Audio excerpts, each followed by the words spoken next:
Some cars are more than machines. They're a belief system, a manifesto, sometimes a call to arms. The Mitsubishi Lancer Evolution was exactly that. For decades, Mitsubishi rewrote what a car could mean: speed, control, surviving mud, gravel, and the tightest mountain passes on Earth. Mitsubishi's greatest cars were cars people fell in love with. And that love was no accident. It was the physical form of engineers' obsession cast in metal. But does that Mitsubishi still exist today? Or has something else taken its place, carrying only the logo, having left the soul somewhere far behind? The answer begins in 1973 at a desert race, and it still hasn't ended. 1973, the African desert. Before Dakar, raw material of the track. In 1973, Mitsubishi entered the international rally scene. The early efforts were modest, Asian and Middle Eastern stages, but something was germinating inside the company during this period, a reflex for testing cars in real conditions, for discovering their limits firsthand. In those years, the rally world was simply a marketing exercise for many manufacturers. You put the car on the stage, take a few good photographs, drop them into the ads. For Mitsubishi, the picture was different. Engineers carried what they learned on the track back to the factory. The track was a test laboratory. That philosophy found a concrete expression in 1983. The Mitsubishi Pajero entered the Paris-Dakar Rally, and the automotive world began to meet this brand in earnest. 1983 to 1997, the Dakar Desert. The Paris-Dakar Rally was one of the most brutal races in the world. Starting in France and ending in Senegal, crossing the Sahara from end to end, this race was not built for technology. It was built for survival. The sand swallowed vehicles. The heat melted engines. Fatigue distorted the judgment of pilots. The Pajero was born in this desert. More precisely, it learned what it was in this desert. After its first victory in 1985, the Pajero went on to win Dakar 4 times: 1985, 1992, 1993, 1997. This is not merely a racing record, it is a document of character. But the real truth beneath this success is this: the Pajero was a car that was continuously updated according to engineers' track reports. Every part that broke at Dakar came back to the factory and was replaced with a stronger version. Each year it became a little more durable, a little more reliable, a little more capable. The Pajero was shaped not by the factory, but by the track. And that difference was everything. The Pajero began selling, being recognized, being loved outside Japan. In an era when the SUV concept was not yet this popular, the Pajero rewrote what four-wheel drive and off-road capability could mean. By the early 1990s, 2 separate souls lived inside Mitsubishi: the Desert Man Pajero and something else about to be born, the champion of tarmac and track, the Lancer.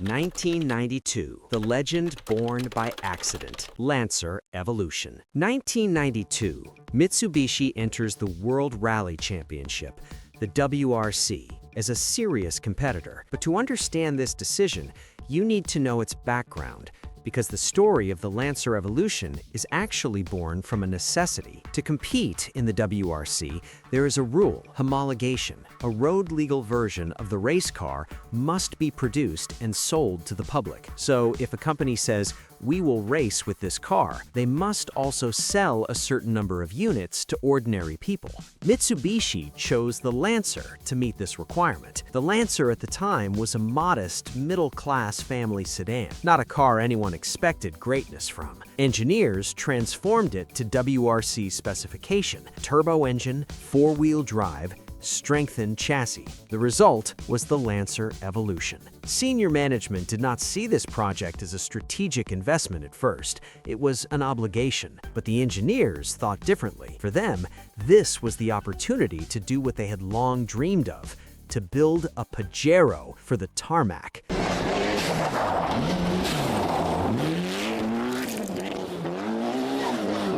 The Evo was never born at a CEO's desk. It was born from engineers' passion. That distinction is worth remembering. The first Evolution arrived in 1992. It was raw. It felt unrefined. It was not polished, but everyone who drove it felt the same thing. This car had something to say, as if there was a violence inside it, controlled, directed violence. (1996 to 1999), Tommi Mäkinen and the Anatomy of 4 Years. 1996, Finnish pilot Tommi Mäkinen won the World Rally Championship in a Mitsubishi Lancer Evolution. Then he won again in 1997, again in 1998, and again in 1999. 4 consecutive championships. For 4 years, across the world's most brutal stages, the sharp forest roads of Finland, the narrow coastal hairpins of Corsica, the red earth mountains of Kenya, the Mitsubishi logo stood at the top. Mäkinen's driving style was in perfect harmony with the Evo's character. Finnish drivers are known for a philosophy of release and control. They pitch the rear axle, steering not with the wheel, but with the throttle. The Evo's super all-wheel drive system, the predecessor of SAWC, the Ares transmission mechanism, was tuned precisely to this driving language. During this period, the Evo 4, 5, and 6 each surpassed the previous generation in engineering terms. Active yaw control, developed differentials, stiffer yet more precise suspension geometries. Everything was designed to enrich the car's conversation with the track. And these cars were sold on the street. A man dropped his children at school in the morning, then drove home in the same car that evening, the direct descendant of Tommi Mäkinen's championship car. This proposition existed in no other brand with such purity. 1999 to 2005, Evo versus STI, the greatest rivalry in automotive history. Finding a genuine rival pair in automotive history is rare. Ferrari and Lamborghini was a fight for the wealthy. Mustang and Camaro belonged to American nostalgia, but the Mitsubishi Lancer Evolution and the Subaru Impreza WRX STI were something else entirely. These two cars were the sports cars of the middle class. An engineer could buy one. A teacher could buy one. An ordinary car enthusiast could buy one. And both were direct descendants of cars that had raced on the world's most prestigious stages. From 1999 to 2005, each side pushed and elevated the other. When Subaru released a new STI, Mitsubishi's engineers studied it carefully. When Mitsubishi released a new Evo, Subaru's engineers did the same. Each generation was built on the previous one. Evo 7, 8, 9, with every version increasing power, sharper responses, more refined tuning. The Evo 9's 2.0-liter turbocharged engine produced 280 horsepower on paper. In reality, more. Japanese manufacturers had at the time made an informal agreement known as the 280 horsepower Gentleman's Agreement, but everyone knew this limit existed only on paper. During this period, a subculture formed around these two cars. Modification enthusiasts, racing events, internet forums, garage meetups. Gran Turismo and Need for Speed simulated these cars. Young people put their posters on bedroom walls. They appeared in films. In The Fast and the Furious, Tokyo Drift, the Evo was not just a car, it was a character. You cannot buy this cultural influence. You cannot build it with an advertising budget. It grows from doing something authentically, without pretense, for years. Early 2000s, hidden defects and a brand's loss of trust. The year 2000. While Mitsubishi's success on the track was at its peak, a different story was being written inside the company. Japanese journalists and consumer groups exposed that Mitsubishi had been systematically concealing defects in its vehicles. This was no ordinary cover-up. It was a deliberate operation spanning back to 1977, covering 26 different defects, from brake failures and fuel leaks to faulty clutches. Here is how the system was supposed to work. In Japan, when a recurring defect is identified in a vehicle, authorized service centers are required to report it to headquarters. Headquarters then reports to the Ministry of Transport. The ministry accumulates the data, and when the same problem repeats enough times, all vehicles of that model are recalled. The manufacturer makes a public announcement and provides free repairs. This is called a recall. Mitsubishi cut the first link in that chain. Customers came to the service center. Technicians identified the defect. They repaired it,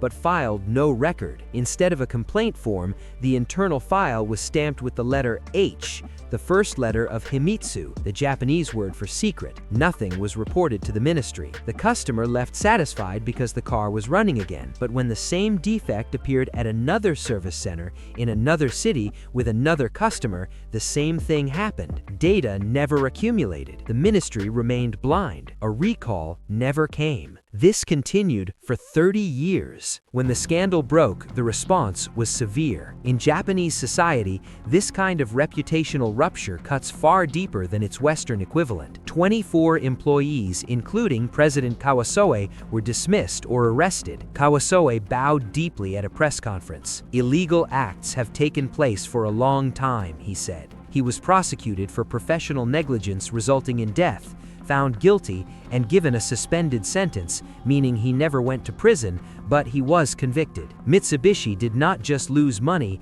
it lost trust. And trust for an automobile company is everything. Sales dropped 60% compared to the previous year. The company was forced to accept a bailout from its parent, Mitsubishi Group. And when a company comes under financial pressure, what does it cut first? The expensive, the prestigious, the things that don't generate immediate profit. R&D budgets were slashed. The future of the WRC program was called into question. The annual cost of the Raleigh Art Department was calculated, and that figure began to appear as an increasingly heavy burden on the balance sheet. 2005, the track lights went out. Mitsubishi announced its withdrawal from the World Rally Championship. The official reason was economic. The program's cost was unsustainable. And this reason was technically correct, but behind the numbers lay a different truth. Succeeding in the WRC requires not just money, it requires focus, organizational resolve, the will to lock hundreds of engineers onto that single goal every year. Mitsubishi's management could no longer carry that will. Subaru chose a different path. After winning the 2003 championship with Petter Solberg, Subaru also left the WRC in 2008, but continued investing in its own cars. The STI series kept evolving. The Evo, from this moment on, advanced without the developmental lifeline of the track feeding it. The Evo excited us, but the Outlander paid the salaries. Mitsubishi's 2005 decision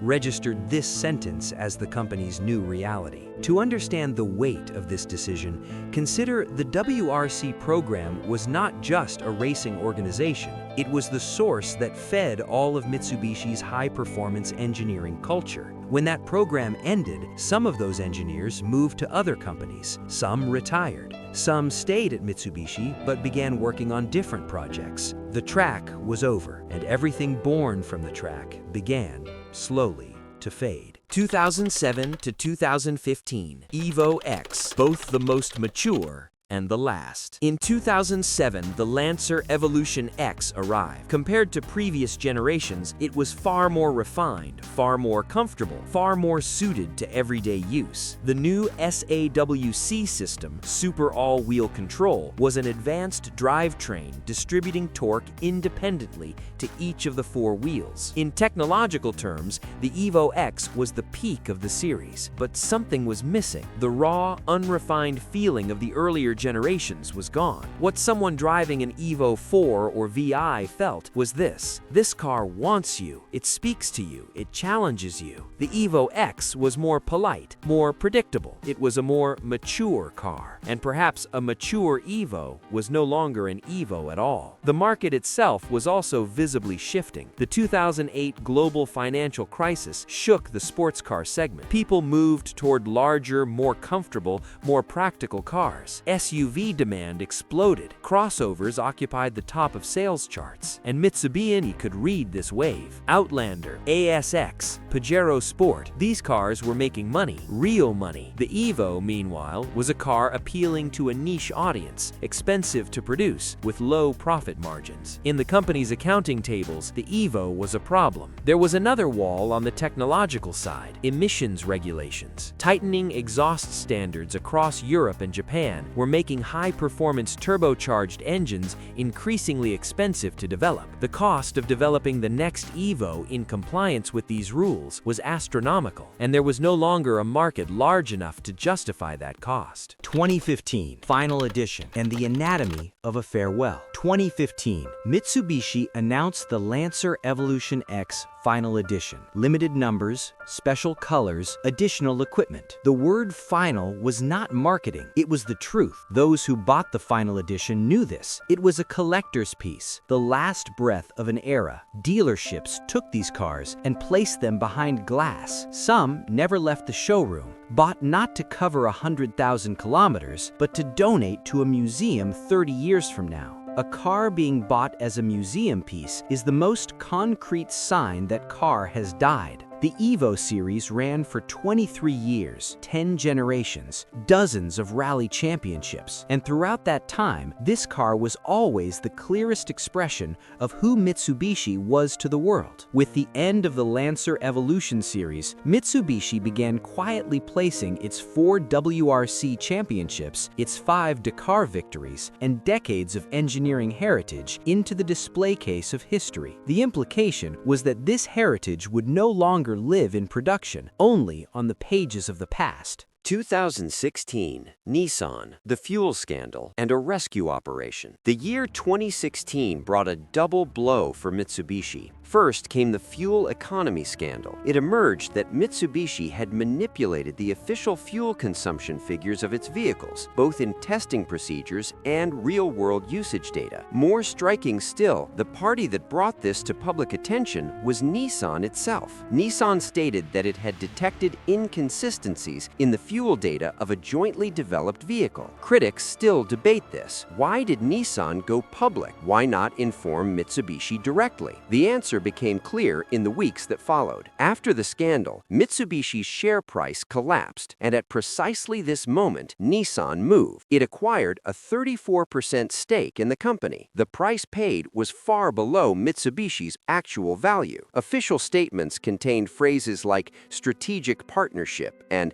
strengthening the alliance. But what actually happened was far simpler. Mitsubishi, in a moment of financial crisis, exposed by the vulnerability its own scandal had created, changed hands at a very low price. This was not a partnership, it was a rescue operation. And in rescue operations, everyone knows the rescued party does not set the terms. 2016, Renault, Nissan, Mitsubishi, a brand in the shadow of platforms. The impact of the Renault-Nissan alliance on Mitsubishi was invisible in the early years, but over time it became concrete. Mitsubishi could no longer develop independent platforms.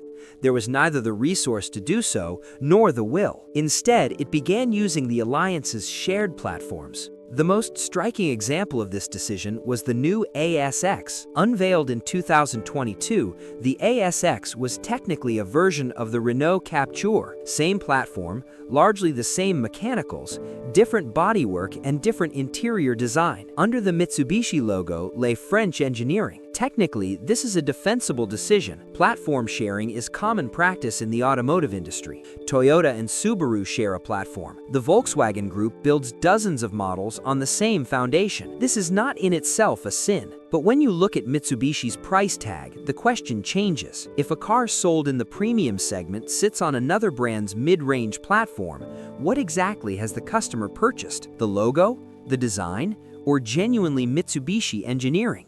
Today, the brand of Southeast Asia. Today, Mitsubishi's geographic focus tells an interesting story. Marginal in Europe, shrinking in Japan, nearly invisible in North America. But in Southeast Asia, Indonesia, Thailand, the Philippines, a different picture emerges. The L200, the Expander, the Triton. Solid, reliable, practical vehicles. And in this region, they sell very well. The problem is this: a brand that won WRC championships and a brand that leads Southeast Asian commercial vehicle sales don't belong in the same frame. Was this inevitable? Looking at Mitsubishi's position today and saying this company did something wrong is easy, but the reality is not that simple. Emissions regulations really did tighten. The cost of making high-performance turbocharged engines engines compliant with those regulations really was astronomical. The WRC program's annual budget really was large, and there really was no longer a market share to justify that scale. SUV demand really did explode, and ignoring that demand would have been commercial suicide. So some of the decisions Mitsubishi made were nearly inevitable consequences of the conditions it found itself in,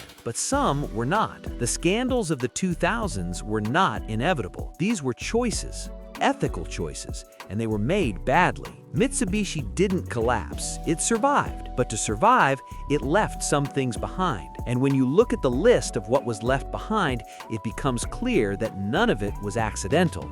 It was all a conscious choice. Missing Evo. Today, Evo posters still hang on garage walls. Insane prices are still being paid on the secondhand market for Evos. The question, could the Evo ever come back, still circulates on internet forums. This longing is not just a longing for a car. It is a longing for an era when cars could mean something. An era when the car you bought not only took you from one point to another, but said something, reflected an attitude, carried a claim about who you were. Mitsubishi once did this, in a time when engineers carried what they learned on track back to the factory, when they put what they built in the factory onto the street, when they formed a genuine bond with those who drove them on the street. Mitsubishi meant something. Now it is largely a practical choice. Reliable, solid, reasonably priced. Is this not praise? Perhaps. But for a brand that was once 4-time consecutive world champion, this description feels very small. In 1992, a group of Mitsubishi engineers, when no one was expecting it, turned a family sedan into the queen of the world stages. Those people still exist somewhere, but they are no longer at that company. And that belief, that passion, that philosophy of push the limits when no one expects it, it left with them. That is the real loss, not the car, the soul. Have you ever driven an Evo? Tell us in the comments. We may not be able to bring back the days when Lancer Evos and Pajeros left the world in their dust, but to keep that legacy alive right here, you're welcome to join us and subscribe to the channel.